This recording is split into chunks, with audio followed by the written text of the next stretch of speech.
Welcome to the Salt Strong Podcast, disrupting fishing entertainment as you know it. Prepare to laugh. Prepare to get to know fishing legends in a whole new and unfiltered way. And on occasion, you might even learn a thing or two about fishing. Here's your host, Joe Simons. Like diamonds. You become what you tolerate. Hey everybody, Joe Simons, Like Diamonds, back again with Salt Strong Unchurched. We recently had to let go of 2 employees over what they probably think and what most of society would probably think are small things. And it was essentially stealing time, not clocking in the right way on purpose multiple times, stealing minutes, not hours, but minutes, added up to hours over a long period of time. And as soon as we discovered it, I immediately said, done, fire them. There's no warning. The second we found out and they admitted to doing it, done. And it's happened 2 different times. And I finally went to the team because I think some of them were concerned, like, hey, like they're firing people over, clocking. Basically what was happening, they were clocking in on their way back to the office, even though they weren't actually there yet. And this is happening over and over again. And to me, that's stealing, right? When you're stealing time, I would have rather than been honest, say, hey, like there was traffic or I got caught up, and immediately fired them. And so I went to the team because the rest of them were kind of concerned, like, hey, man, they're just firing over the smallest things. And I said, guys, I'm going to explain something to you. And I hope you remember this. I said, you become what you tolerate. And if we didn't do anything about this, and you guys knew this was happening, right? You saw your teammates doing this. Next thing you know, you're going to start doing it. Say, well, hey, Joe didn't say anything about these guys, so we're all going to do it. And all of a sudden we wake up a year or 2 years from now, and everyone's kind of cheating the system. And maybe people are stealing things from the store, et cetera. It can go downhill pretty quickly. And in most cases, this whole you become what you tolerate, it doesn't happen, overnight. It doesn't happen in one instance. It's a bunch of small things that keep compounding and compounding until you wake up where it's really, really hard to reverse it. I mean, there's a thing that happened. I think I even did a podcast about it with some young guys who stole something from our store. And I'm talking like $10 worth of stuff, like very, very small deal. And I made a really big deal about it to the point, of putting it out there on Facebook and identifying these young men that we caught on camera, and it becoming a pretty big deal, probably a bigger deal than I wanted it to be.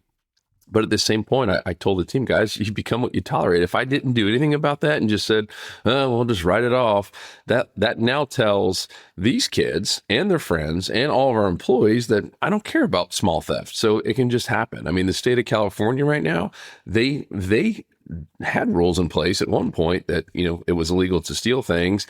And then it got to the point where if it's under $100, we can't prosecute. It's not a big deal. They became what they tolerated. And now it's, you guys might know better than I do. I didn't look it up, but it's hundreds of dollars that you have to steal in the state of California before the store, let's call it Walmart or small mom and pop, doesn't really matter, can even go after you. Meaning it's not illegal if you only steal $120 worth of stuff. It only becomes illegal if you go over a certain threshold. I mean, how crazy is that? But you become what you tolerate. Recently here, we just celebrated Easter. I don't know if you saw, but President Biden had declared that Easter, of all days, is also going to be National Transgender Day. Almost a slap in the face. And that is another thing. This is not about politics here. I think you know where I stand on something like that. I mean, it's an absolute slap in the face to Jesus and Christianity in general. And that didn't happen overnight, right? This whole transgender thing did not happen overnight. We became what we tolerated. There was times we probably should have made a bigger deal, put our foot down and really created a fight around stuff. And instead we didn't as a society. And we've let it just kind of keep going and saying, it's not a big deal. It'll probably just go away. And it's not, it just continues to kind of keep getting worse. The same way it could get worse if I didn't put my foot down when people were stealing minutes from us as a company. So I just wanted to share that. It's been on my mind, and I just recently had to kind of tell our whole team that, and they understood. I think for the most part, and I realized I did a podcast on this a while back, and I listened to it. It was great, and I don't think I can make it any better. So if you haven't heard this, or even if you have, it's worth a listen to again. I think this is such a valuable lesson. for us, for our kids, for our grandkids.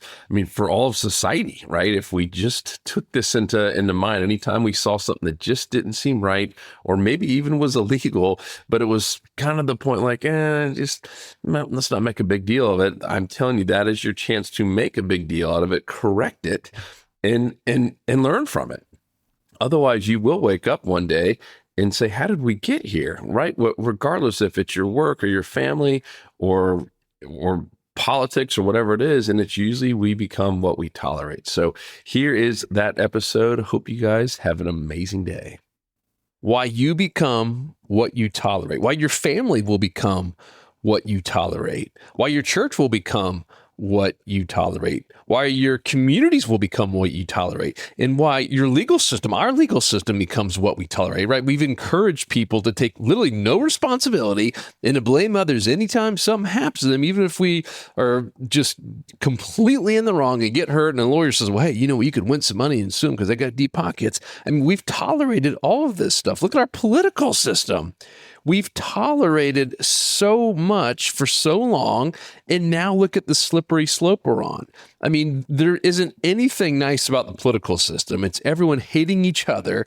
There's so much slander and talk and backstabbing and just this greed and this power struggle of, oh, I want this and I want that, and you're wrong and you're an idiot. I mean, it is so sad what's become of our entire country, and it's all because we've let it happen. We've tolerated it. So, hey, everybody, Joe Simons, like diamonds, went on a quick little rampage there. It was supposed to be just a couple of second intro, but I got a little carried away. This is something it's been on my mind a lot, and I've spent a lot of time, especially when I'm driving back and forth from Winter Haven to St. Pete, go to see Luke and fish with him. I think about all this, and more importantly, what I could do about it. Right? It's one thing to sit there and get on social media and be mad about something or disagree the way things are going in this country, and maybe just it's a feeling. Maybe you're seeing legitimate stuff in your city. Maybe it's with your kids, the school system, the political system, whatever it is. Maybe you're just sick and tired of it. And yet we all kind of, complain. Maybe we talk to our spouses or our boyfriends, girlfriends, just some of our friends in the community or Bible group, whoever it might be. And yet most of us don't do too much about it. And that's part of tolerating stuff, right? And so let me tell you where I got this quote. I wish it was mine, but it's something that I'm now thinking about all the time. We are debating as a company, Salt Strong, and for you insider members, we're going to be asking you for your feedback on this, and don't jump the gun yet and say, oh, this is a bad idea or good idea.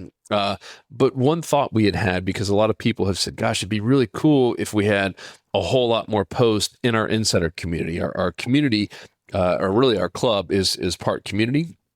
It's part how-to and part on-the-water tips, and then, of course, it's part tackle in our discounts. And no one really comes in for the community, and just be honest with you. Most people come in because of tackle discounts or because of how-to, because of knowledge. They want to save time and find the feeding zone faster. They want to catch more fish in less time. So that's why people come in, but they're sticking around because the community, it's so helpful and it's positive, and we don't allow cursing. Like, you literally can't curse. It would delete your word.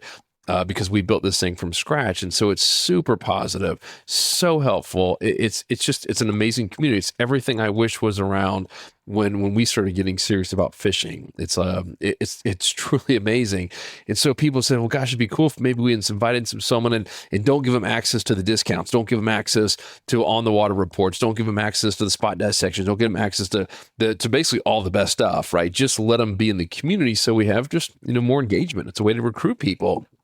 And so one of our members, one of our insider members, actually the president of LinkedIn China, like big deal, like, became quite wealthy, I'm sure, when Microsoft bought out LinkedIn, because he was the president of all of LinkedIn for China. And he ended up moving over to America and has a second house here on the water and really wanted to become an angler. And so he's one of our members, and he sent me the book from the LinkedIn founder about scaling and kind of more importantly, scaling platforms and online communities. And I'm reading this story about an app you might know or maybe even used in the past called Tinder. Now, for some of you, the second I say Tinder, you conjure up, probably some negative connotations, right? Tinder became kind of this, I'm being very nice when I just say a dating app, it became kind of a hookup app. It was the swipe right, I think it was. That was, it was basically where a lot of younger people and older people, but mostly in that college scene and kind of, that 24 to 30-year-old kind of single person was going to basically hook up. And what's interesting is Tinder didn't start that way. And I did not know that. I'm hearing the the founder's story.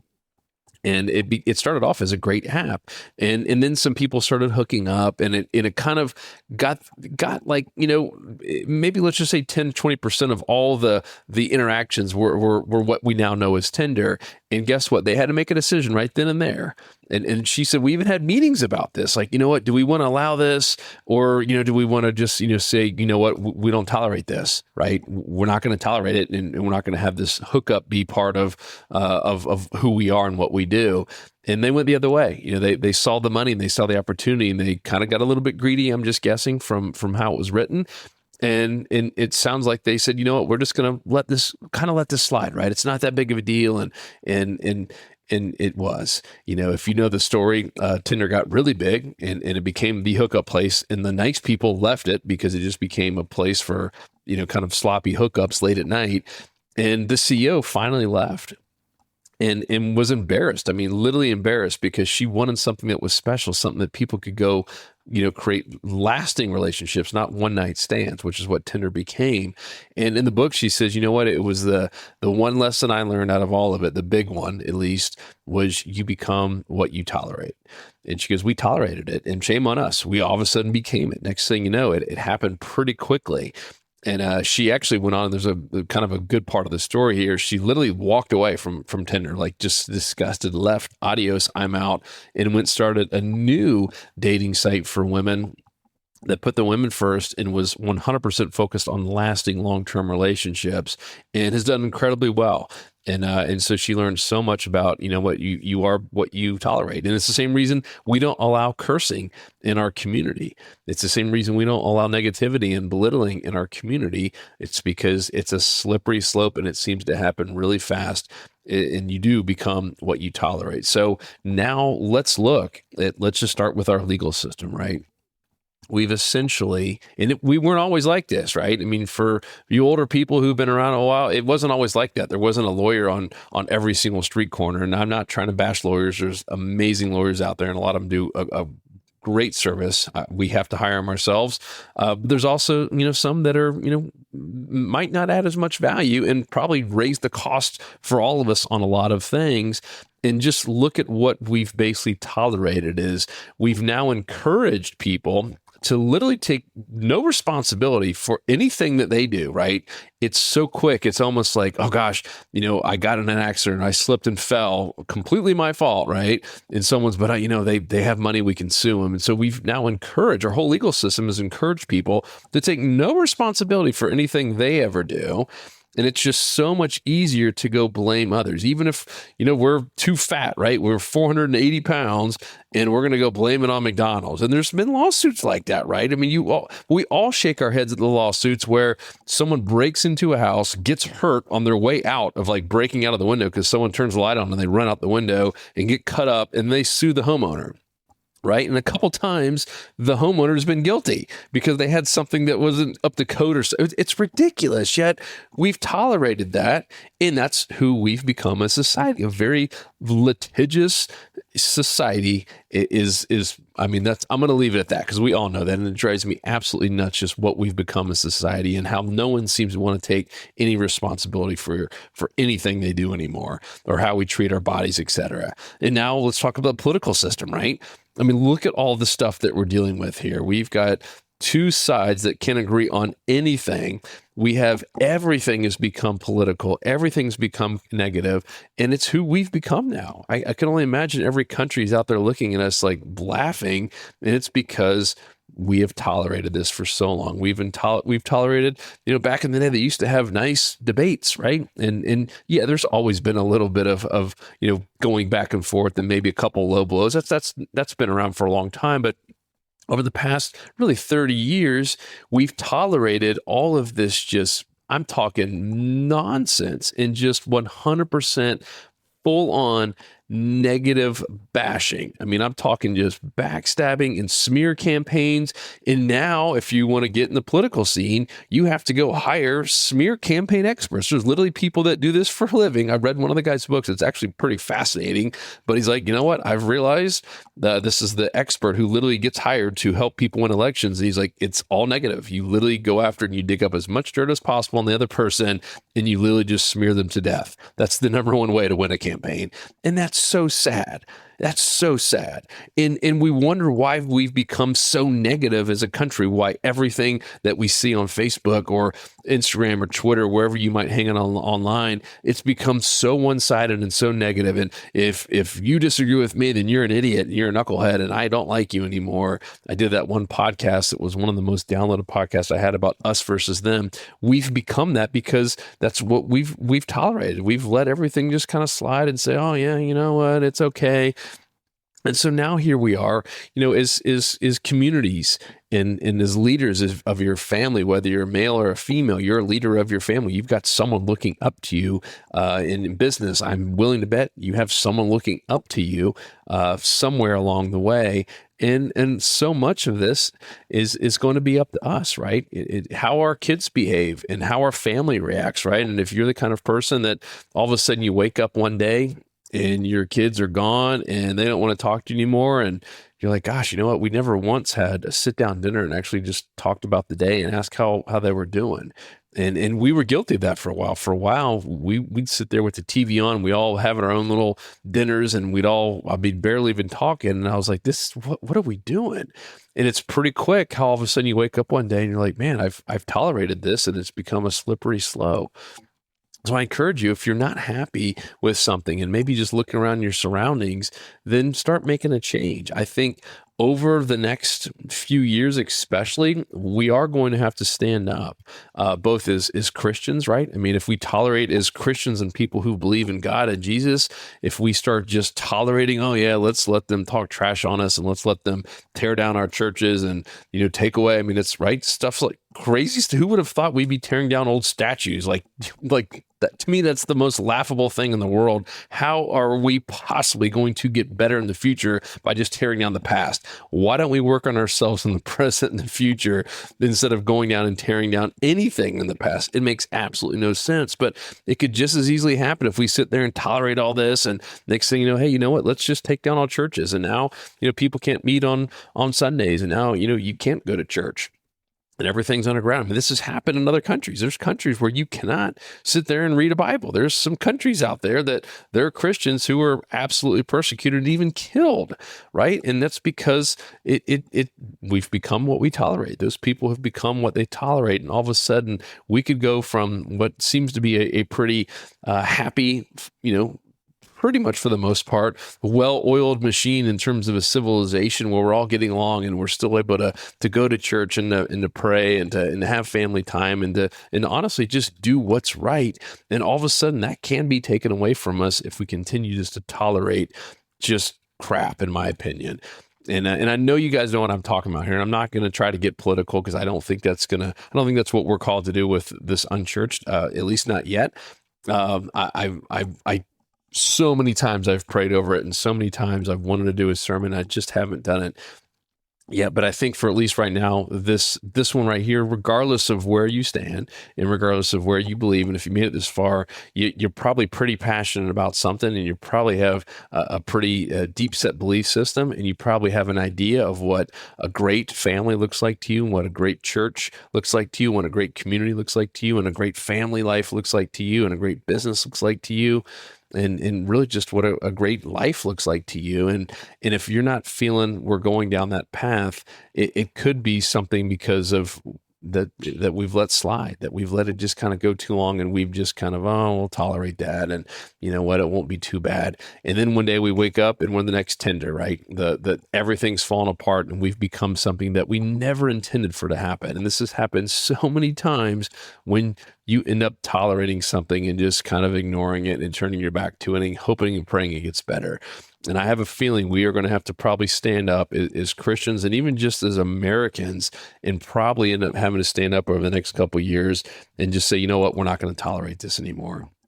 We're not going to tolerate being pushed around and having taxes raised why, politicians don't. I mean, there's just so much corruption and so much greed and so many things that we're all seeing happening around us every single day.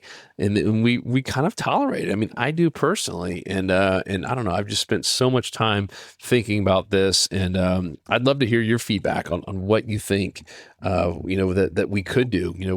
Where are some action steps that we could take as a society, as a community, as Christians in particular, right? I mean, this is the reason I do Unchurched. I believe it's incredibly, incredibly important for us to use our platform to bring people closer to God and closer to Jesus. And it could be if we just keep tolerating one way, and all of a sudden I wake up one day and I'm told I can't do Unchurched anymore, right? Or they're going to shut the whole thing down. I don't know who they is, but this kind of stuff has happened in the past, and I'm fearful for it. At the same point, also excited that God is probably going to use a lot of us to do some pretty big things, and to finally at some point put our foot down and say, you know what, we are going to stand up for what's right, and we're going to do what's right no matter what it takes, no matter who's there and who says they're going to shut us down. We're going to stand up and do what's right. So once again, I'd love to hear your feedback on it. Joe@saltstrong.com. Shoot me a message. I'd love to hear any thoughts that you have, anything that I could be doing to pray over you, any future topics along these lines, any guest. I haven't had a guest in a while, and it's been kind of on my list to do, and I just haven't had that one yet that I was like, I really just want to get this person on. But if you have someone that you think would be an amazing guest, I would love to hear from you. Joe@saltstrong.com. And just remember, keep this one thing in the back of your head, and this applies to all aspects of your life. You become what you tolerate. 'Cause fishing, it's in my soul, it was pain.